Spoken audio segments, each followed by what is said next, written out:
Our oldest son, Rob, got out of high school, and Bob had never allowed Rob to go to the pond by himself. He'd never allowed Rob to ride a bike in the road. He wanted to protect everything. He wanted to protect our cat. He wanted to protect everything. And he wanted to protect Rob. He loved his son very much. Rob was a special person. I had a real special relationship with him. He sensed how you really felt. I never come over here, but I don't feel his presence. And just think about it.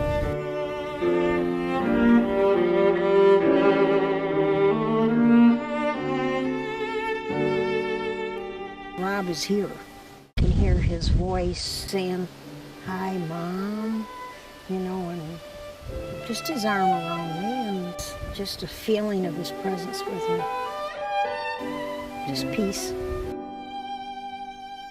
Rob went to Corning Community College, and his first night there, they had a welcoming party by the staff with beer and marijuana, and he had never been touched by any of that in his high school years.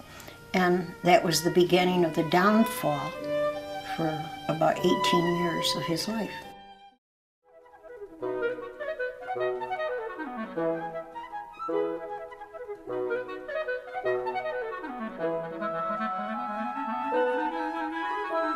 I'd be lost without being able to turn to God. The peace of God will guard your hearts and your minds in Christ Jesus. And that's just very true, because if you can keep the peace of God in your heart, then I don't have to understand what all is going on in my life. I know that Christ is in charge of my life, and I will give him the credit for stabilizing my life like he has. It doesn't matter if you live or die, you are in my hands.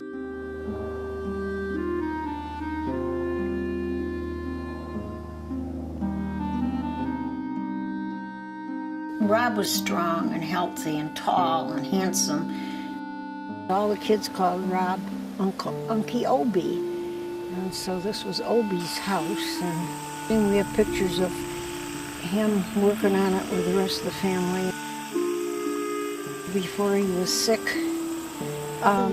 he started putting this here for me mainly, because I wanted something where the kids could come and change their clothes and have just a little building. But then he never got to finish it because he died before it was finished. So the kids finished it. The door open for me. When Rob first went to Corning, Bob was in complete denial because Rob said no, he wasn't using drugs, he wasn't drinking. And Bob said, he won't lie to me, he never has. Well, Rob hadn't, but drugs made him. So then Bob became angry for a while, and let him go. Let him do what he wants to do. And then through the same thing that's carried our marriage to the years, you waited till he got over his anger. We never lost touch with him. 7/31/80. Rob, still wish you'd call or come home. My husband and I would make trip after trip visiting him. I long to see or hear of my son. And Rob was always in love with the Lord. But his love for drugs was stronger. Father, as we walk with thee and we talk with thee. We spent so many years praying and hoping and visiting him and going through his suffering. He said, I want you to pray with me. Because he suffered. He just couldn't quit it. And so those 18 years were pure hell part of the time for Bob and me. Plus, they were horrible for him. He was constantly either using heroin, cocaine, buying and selling, on the methadone program. He would go in one dry out, and it just didn't work. And then the last one, after he'd been very sick from all this and was married, he was clean after that and became a drug and alcohol counselor. Then as he got off drugs, those few years, we were very close. And he and I were always very, very committed to each other and understood each other. This caused Bob and me dissension in our home sometimes, but Rob always was there for me.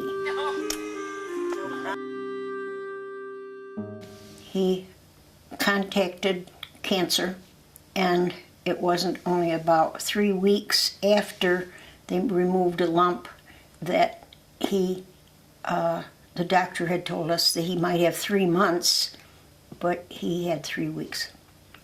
And he died.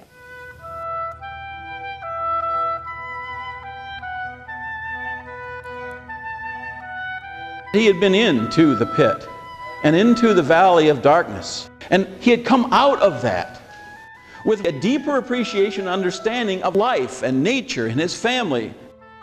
I had prayed and prayed that Rob would be healed. He was healed, but then to have him taken away from us, at the age of 42 was extremely hard. And it was hard for our family, our daughter, and our son and their families. It was very, very hard on all of us. There'll never be a day that I don't think of Rob. Never. I missed him, and it was horrible, but it wasn't like my dad. Rob, he just makes me feel at peace and that everything's going to be all right.